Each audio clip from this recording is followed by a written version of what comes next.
ଚାଷୀ ଭାଇ ମାନଙ୍କୁ ସତର୍କ ସୂଚନା। କୋଟାରୀପାଟ ଜଙ୍ଗଲ ଭିତରେ ମହାବଳ ବାଘ ଆସିଅଛି। ସମସ୍ତେ ସତର୍କରେ ରହିବେ ଏବଂ ସୁରକ୍ଷିତରେ ରହିବେ। आतंक सृष्टि करिछि एक महाबल बाघ।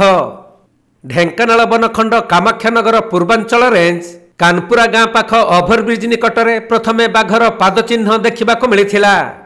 यापर जंगल को भोजी करने किछि लोक माने बाघ को देखि आतंकित हो जाइथिले। गत किछि दिन हेब एही अंचल रे बाघ आतंक सृष्टि करिथिबा बेले कंतारीपाट गाँ पाख जंगल रे एक षंढ को मारी खाइछि महाबल बाघ, जेउथिपाई अंचलवासी मध्यरे ककुआ भय सृष्टि होइछि।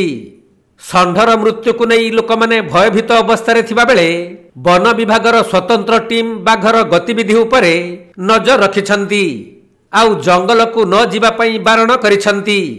एथि सहित गाई गोरु छेली मेंढा को जंगल को न पठाइबा पई निषेध करा जाइछि।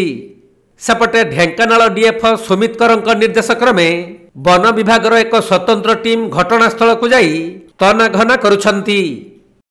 भोजी करी गाँव में भोजी करते जंगल भोजी करते बाटे जाते जड़े बाइक सी जाते बाट आड़े से बाट आड़े जो जाते सी देखले कहले कहले बाघ सी देखिए कहते बाघ जी भोजी सब दबुड़ी पलि बाघ बोली दबुड़ी आइला सी देखला बाघ पूरा शुई पूरा ये पाटी जिन करदेलु दबुड़ी सी जंगल भितर पलैला पलैला आम चाहूँ आम फरेस्ट वाला जनइलु चाहूँ गाँव में जमी जंगल जो काठ फाट आसुच्च